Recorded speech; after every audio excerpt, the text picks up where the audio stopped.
Mabilis na lumipas ang 2 linggo. Sa labas ng bahay ni Lola Chedeng ay payapang nakabantay at nakamasid ang mga taong malapit sa matanda. Naroon ang 2 anak-anakan nito na sina Pilo at Burnok, kapwa kaibigan ng kanyang kaisa-isang anak na si Mando. Kasama rin ang mga tauhan ng mga ito na mga sundalo at mga mangangaso na nagkalat sa paligid ng bahay. Mula nang dumating ang 2 grupo ay hindi na nagbaba ang mga yun ng kani-kanilang depensa. Batid ng bawat isa sa kanila na anumang araw at oras ay maaaring umatake ang gobernador. Mula umaga hanggang sumapit ang hapon ay nanatili lamang sa loob ng kanyang kwarto si Lola Chedeng. Walang tigil sa pag-usal ng dasal at orasyon. Batid ng matanda na wala na siyang kakayanang mangulam, kung kaya't mas maiging palakasin ang kanyang kalasag at enerhiya sa pamamagitan ng mga orasyon. Wala siyang dapat ipangamba sa kaligtasan ng kanyang apo. Bukod kasi sa nasa pangangalaga ito ng 2 anak-anakan niya na sina Pilo at Burnok, ay may isang bagay pang nakatanim sa pagkatao ng binatilyo. Isang proteksyon na di kayang pasukin ng alinmang kulam, barang o salamangka. Kung sa usaping pag-atake naman ni gobernador, ay panatag siya sa kakayanan ni Burnok. Kayang-kayang maramdaman ni Burnok ang alinmang panganib kahit sa napakalayong distansya.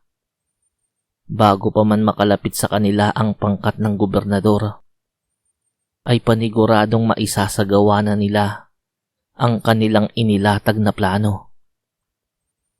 Sa kalagitnaan ng pagdarasal ni Lola Chedeng, ay narinig niya ang mga pagkatok sa pinto.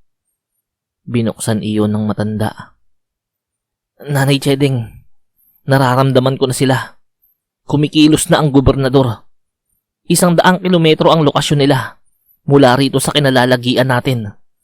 At batay sa enerhiyang mayroon sila, ay may kasamang malalakas na personalidad ng gobernador, bukod pa sa pinakamalakas na antingerong si Simon." Bungad na pagbabalita ni Burnok kay Lola Chedeng. "Ganoon ba? Kung ganoon ay halika na at lumabas," utos ni Lola Chedeng.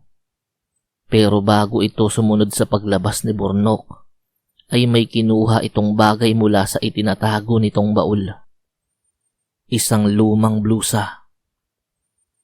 Magkasunod na lumabas ng bahay si Burnok at Lola Chedeng. Nagsipaghanda na rin ang lahat. "Ngayon na ang nakatakdang araw. Lalaban tayo at ibubuhos ang lahat ng lakas at kakayanan natin," litanya ni Lola Chedeng, habang isa-isang sinuyod ng tingin ang lahat ng naroon na itinuturing niyang mga anak. "Burnok, katulad ng napagkasunduan, ikaw ang magpapanggap na ako. Pinagtibay ng karanasan mo sa pangangaso ang angkin mong bilis. Bagamantangan ni Simon ang mutya ng kidlat, ay hindi ka nito maaabutan. Mas kabisado mo ang pasikot-sikot ng gubat. Kailangang mapasunod mo sila sa payapang ilog. Ipangako mo sa aking hindi ka mamamatay." Seryosong sambit ni Lola Chedeng, sabay yakap ng mahigpit sa kanyang anak-anakang si Burnok. Nang bumitiw sa pagkakayakap si Lola Chedeng, ay iniabot niya sa anak-anakan ng isang botelya ng langis. Alam na ni Burnok kung para saan ang langis na yon. "Huwag kang mag-alala, Nay. Hindi po ako mamamatay. Mas malakas po ako kay Pilo." Sambit ni Burnok, kasabay ng nang-aasar na tingin sa kanyang kaibigan. Sabay-sabay namang nagtawanan ng lahat ng naroon. Pati si Pilo ay nakitawa na lang din. bago magbigay ng kautusan. Mga kasama, halina't magmadali sa payapang ilog. Pagbibigay hudyat niya sa mga kasama. Nang makaalis na ang mga kasama, ay binuksan ni Burnok ang botelya ng langis. Nilagok at sinaid ang laman noon. Sa isang iglap, ay naging kawangis niya ang perpektong bulto ni Lola Chedeng. Sadyang walang makapapantay sa mga langis na ginagawa ng kanyang inainahan. Higit pa sa sabulag ang bisa noon. Ang tanging dapat niya lang gawin ay magpakita sa pangkat ng kapitan at magpahabol. Ano man ang mangyari, ay dapat mapasunod niya ang mga yun sa payapang ilog, kung saan naroon ang iba pa nilang mga kakampi. 40 minuto ang nakalipas nang maramdaman ni Burnok ang isang rumaragasang kutsilyong tumutumbok sa lokasyon niya. Indikasyon yun na may isa na mula sa pangkat ng kalaban ang nakakita sa kanya. Wala siyang inaksayang sandali. Agad siyang tumakbo papasok sa kasukalan. Sa kanyang pagtakbo ay nararamdaman niyang malayo pa ang distansya ng mga kalaban. Pero may 3 sa mga yun ang nangunguna pagdating sa paghahabol sa kanya.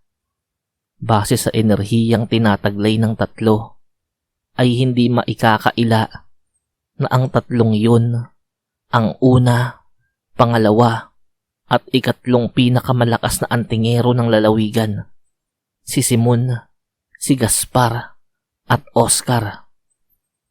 Si Simon ang pinakamabilis sa 3, subalit kumpiyansa si Burnok sa angkin niyang bilis. Hindi man kasing bilis ni Simon, ay madadaig niya ito kung sa kasukalan sila maghahabulan. Kabisado niya ang gubat. Iyon ang mundo niya. Humigit kumulang 1 oras ang naging habulan ng pangkat ni Gobernador at ni Burnok bago nila marating ang payapang ilog ng probinsya. Nang marating ni Burnok ang lokasyon, ay kaagad siyang tumabi kay Lola Chedeng para makisukob sa balabal nito. Sa taglay na sabulag ng balabal, ay naikubli ang pangkat ni Lola Chedeng. Walang natirang bakas para malaman ng kalaban ang eksaktong kinalalagyan ng mga ito. Isa-isang nagdatingan ng pangkat ni Gobernador. Unang nakarating si Simon at ang kambal na si Oscar at Gaspar, ang 3 pinakamalakas na antingero ng lalawigan, na sinundan ng 5 tagaligpit. Mga bilanggong antingerong inilalabas ng gobernador sa kulungan sa tuwing may ipapapatay siyang kalaban. Nabibilang ang 5 sa 20 pinakamalalakas na antingero ng lalawigan. At sabay-sabay pang nagdatingan sina gobernador at ang mga tauhan nitong bumibilang ng 50 katao na nasusukbitan ng mga baril at itak sa katawan. Huling dumating si Apo Trinang, ang pangalawa sa pinakamalakas na mangkukulam sa buong lalawigan. Hawak-hawak nito ang isang palayok. Hindi lang yun basta palayok lang. Iyon ang isa sa 3 pinakamalakas na gamit sa pangungulam. Chedeng, ibunyag mo ang iyong sarili. Labanan mo ako.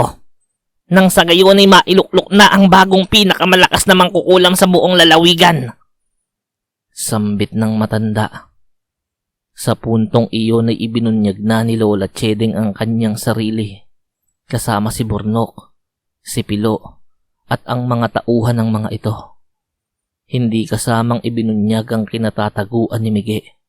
Hanggat maaari ay marapat na hindi ito maisali sa labanan dahil masyado pa itong bata at walang karanasan sa pakikipagkumbate pisikal. Tignan mo nga naman ang pagkakataon. Akalain mong magkakaroon ka ng tapang na kalabanin ako? Ha, Trinang? Sa panahong wala na akong kakayanang mangulam, ikaw ang pinakamahinang mangkukulam na nakilala ko.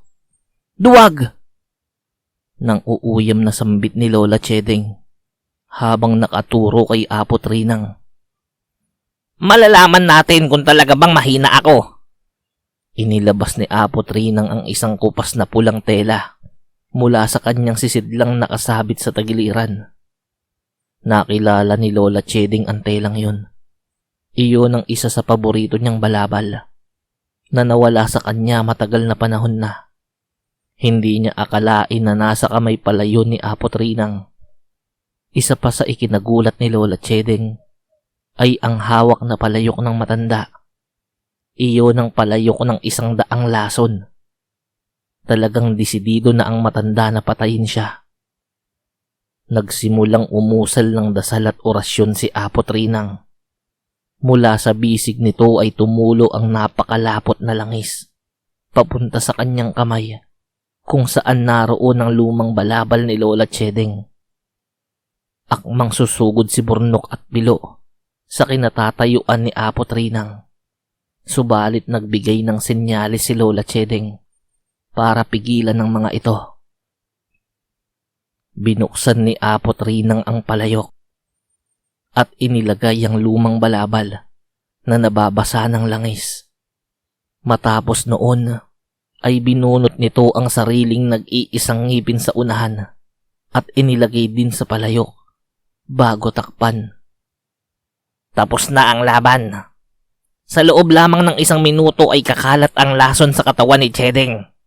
Tapos na ang problema nyo. Sambit ni Apo Trinang, kasabay ng pagtapon ng tingin sa gobernador.